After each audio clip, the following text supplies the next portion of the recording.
नमस्कार दोस्तों, कैसे हैं आप सब। आई होप कि आप अच्छे होंगे।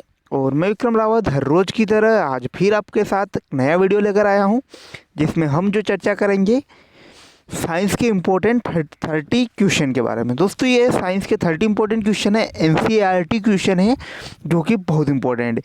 यदि आप एसएससी, एनटीपीसी या सीएचसीएल या इसके अलावा दिल्ली पुलिस या फिर जो आने वाली एमपी पुलिस 2021 की जो एग्ज़ाम है कांस्टेबल की, अगर उसकी तैयारी आप कर रहे हैं तो आपका जो साइंस का बेस नॉलेज है वो अच्छा होना बहुत ज़रूरी है। इसके लिए हम कुछ इंपॉर्टेंट क्वेश्चन लेकर आए हैं। तो दोस्तों, स्टार्ट करते हैं। पहला क्वेश्चन है, कार्बन डैटिंग विधि किसकी आयु निर्धारित करने के लिए अपनाई जाती है। ऑप्शन जीवाश्मों की, पेड़ों की, जानवरों की या ग्रहों की। तो यह है दोस्तों जीवाश्म, जो कार्बन डैटिंग विधि है इसके माध्यम से जीवांश होते हैं उसकी जो आयु निर्धारित की जाती है। इसके बाद नेक्स्ट क्वेश्चन, अत्यधिक शराब का सेवन करने से शरीर का कौन सा अंग विशेष रूप से प्रभावित होता है। ऑप्शन है फेफड़े, यकृत, आमाशय या वृक्क। तो यह है दोस्तों यकृत, जो शरीर में यकृत जो अंग होता है सबसे अधिक शराब का सेवन करने से प्रभावित होता है। इसके बाद नेक्स्ट क्वेश्चन है, शरीर में रक्त बैंक का कौन सा अंग काम करता है। जो शरीर में ब्लड बैंक होता है तो वो कौन सा अंग होता है। ऑप्शन है आमाशय, यकृत, तिल्ली या अस्थिमज्जा। तो यह दोस्तों जो तिल्ली होती है शरीर में, वह शरीर में हमारे जो है ब्लड बैंक की तरह कार्य करती हैं। इसके बाद हरे पौधों में प्रकाश संश्लेषण की इकाई क्या कहलाती है। ऑप्शन है क्वांटोसोम, एक्टोसोम या दोनों या इनमें से कोई नहीं। तो यह है दोस्तों क्वांटोसोम। जो क्वांटोसोम होता है हमारे जो पेड़ पौधे होते हैं उनमें प्रकाश संश्लेषण की मुख्य इकाई होती हैं। इसके बाद नेक्स्ट है, शरीर में रक्त की सफ़ेद कोशिकाओं का मुख्य कार्य क्या होता है। पहला ऑप्शन, शरीर को बीमारियों से बचाना, लिम्फोसाइट का निर्माण करना या प्रतिरक्षियों का निर्माण करना या उपयुक्त सभी। तो ये है दोस्तों उपयुक्त सभी। जो शरीर में ब्लड जो वाइट ब्लड कार्पल्स होती हैं यानी कि श्वेत रक्त कणिकाएं, उनका जो मुख्य कार्य होता है वो होता है उपयुक्त सभी। तो इनमें जो इनका सभी कार्य होते हैं, इनको बीमारियों से बचाना और लिम्फोसाइट का निर्माण करना। इसके अलावा जो शरीर में प्रतिरक्षी जो कोशिका होती हैं, बी सेल और टी सेल, उनका निर्माण करना इनका मुख्य कार्य होता है। इसके बाद नेक्स्ट, मछली के हृदय में कितने प्रकोष्ठ होते हैं। ऑप्शन है 2, 4, 5 या 3। तो यह दोस्तों 2, जो मछली होते हैं उनके शरीर में 2 प्रकोष्ठ पाए जाते हैं। इसके अलावा मानव शरीर में रक्त से अवांछनीय पदार्थों को पृथक करने का कार्य कौन सा अंग करता है। ऑप्शन है वृक्क, यकृत, अग्नाशय या मूत्राशय। तो यह है दोस्तों वृक्क। जो हमारे शरीर में वृक्क यानी किडनी होती है, वह जो अवांछनीय पदार्थों को शरीर से बाहर निकालने का कार्य करती हैं, जिसमें बोमेन संपूडक या जो एड्रिनल ग्रंथि सारे जो होते हैं इस वृक्क यानी किडनी में ही स्थित होते हैं। इसके बाद नेक्स्ट, 40 वर्ष पूरे हो जाने पर चर्चित अप्सरा क्या है। तो दोस्तों जो अप्सरा है जिसको 40 वर्ष पूर्ण हो चुके हैं, तो वो अभी हाल ही में बहुत चर्चा में है। तो वह क्या है। ऑप्शन है न्यूक्लियक रिएक्टर या सौर सेल, ये परमाणु कार्यक्रम है या इनमें से कोई नहीं। तो यह है दोस्तों न्यूक्लियक रिएक्टर। जो अप्सरा है एक न्यूक्लियक रिएक्टर है। इसके बाद नेक्स्ट क्वेश्चन, डायनेमो का प्रमुख कार्य क्या है। तो यह रासायनिक ऊर्जा को विद्युत ऊर्जा में उत्पादन या विद्युत ऊर्जा का यांत्रिक ऊर्जा में उत्पादन या रासायनिक ऊर्जा का विद्युत ऊर्जा में रूपांतरण या सौर ऊर्जा का विद्युत ऊर्जा में रूपांतरण। तो यह है दोस्तों यांत्रिक ऊर्जा से विद्युत ऊर्जा का उत्पादन। तो इम्पोर्टेंट है दोस्तों बहुत। इसके बाद नेक्स्ट है, पिच ब्लेंडिंग से कौन सा रेडियो एक्टिव तत्व प्राप्त होता है।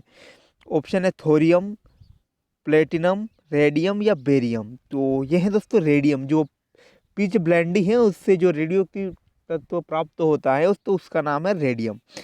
इसके बाद नेक्स्ट क्वेश्चन है, गिरगिट का त्वचा में रंग बदलने का कारण क्या है। तो इसका जो आंसर है डायरेक्ट दोस्तों वो है, उसकी त्वचा में मेलेनोफोर है नामक असंख्य रंग द्रव्य कोशिकाओं की उपस्थिति के कारण होता है। इसके बाद प्रकृति में सबसे अधिक मात्रा में पाए जाने वाला कार्बनिक यौगिक कौन सा है? तो स्टार्च, ग्लूकोज, सेल्यूलोज या फ्रक्टोज। तो यह है दोस्तों सेल्यूलोज, जो प्रकृति में सबसे अधिक मात्रा में जो बहुलक पाया जाता है कार्बनिक यौगिक, तो वह होता है सेल्यूलोज। इसके बाद नेक्स्ट क्वेश्चन, समुद्र के किनारे उगने वाले वृक्षों में वार्षिक वलय क्यों नहीं होते हैं? ऑप्शन है क्योंकि यहाँ की जलवायु में स्पष्ट भिन्नता नहीं होती है, यहाँ की जलवायु में स्पष्ट भिन्नता होती है, या ए और बी दोनों, या इनमें से कोई नहीं।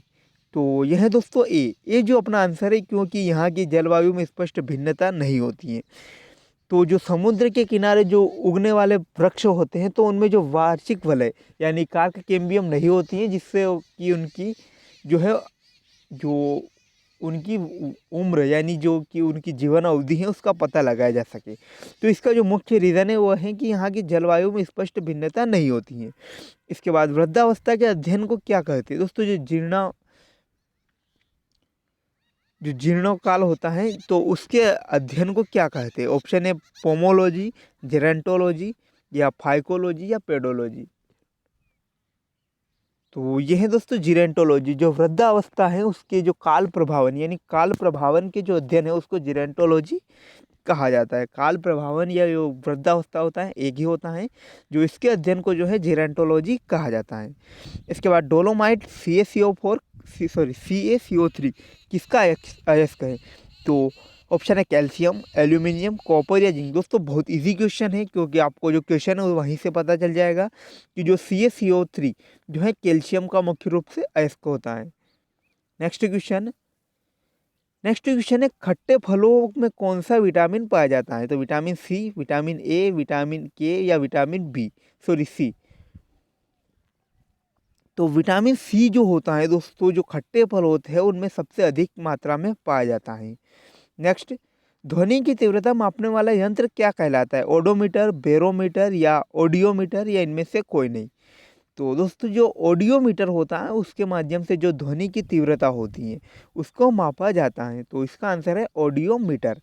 दोस्तों जैसा कि आपको नेम से ही इसका पता चल जाएगा कि ऑडियोमीटर। इसके बाद दूध का खट्टा किसके कारण होता है? तो विषाणु के कारण, जीवाणु के कारण, प्रोटोजोआ के कारण या कवक द्वारा। तो यह दोस्तों जीवाणु द्वारा, जो बैक्टीरिया होता है उनके कारण जो दूध खट्टे होते हैं। इनमें जैसे जो मुख्य रूप से होता है लैक्टोबैसिलस। जो लैक्टोबैसिलस जो जीवाणु होता है उसके कारण जो दूध होता है वह खट्टा हो जाता है। इसके बाद नेक्स्ट, मनुष्य के मस्तिष्क का सबसे बड़ा भाग। तो यह दोस्तों प्रमस्तिष्क, जो प्रमस्तिष्क होता है वो मनुष्य के मस्तिष्क का सबसे बड़ा भाग होता है। इसके बाद राइफल चलाने पर लगने वाला झटका किसके संरक्षण का उदाहरण है? तो कोणीय संवेग संरक्षण या रेखीय संवेग संरक्षण, ए और बी दोनों या इनमें से कोई नहीं। तो यह रेखीय संवेग संरक्षण। दोस्तों जो राइफल चलाते समय जो झटका के अनुभव होता है तो वह रेखीय संवेग संरक्षण के कारण होता है। और लास्ट क्वेश्चन, प्रयोगशाला में सर्वप्रथम जीन का संश्लेषण करने वाला वैज्ञानिक कौन है? तो वाटसन और क्रिक, हरगोविंद खुराना या इनमें से कोई नहीं, या अल्बर्ट आइंस्टीन। दोस्तों जो सबसे पहले जो मानव संश्लेषित जो जीन है उसका संश्लेषण करने वाला जो वैज्ञानिक है तो उनका जो नाम है डॉक्टर हरगोविंद खुराना, जो कि भारतीय मूल के वैज्ञानिक हैं। और यहाँ पर और क्वेश्चन देखिए, तो किस अंग के कार्य न करने पर डायलिसिस किया जाता है? तो ये है वृक्क। दोस्तों जो वृक्क होता है उसके सही तरीके से कार्य नहीं करने पर जो डायलिसिस होता है उसका उपयोग किया जाता है। इसके बाद रेफ्रिजरेटर में प्रशीतक क्या होता है? तो जो फ्रीऑन होता है दोस्तों CF2Cl2 उसको ही जो मुख्य रूप से फ्रीऑन कहा जाता है। और लास्ट क्वेश्चन, श्वेत प्रकाश के वर्णक्रम में प्रिज्म द्वारा सर्वाधिक विचलित होने वाला कौन सा है? तो यह है दोस्तों बैंगनी। जो बैंगनी रंग है जो प्रिज्म होता है उसमें सबसे अधिक विचलित होता है। तो थैंक्स फॉर वॉचिंग दोस्तों, मिलते हैं नई अपडेट्स के साथ।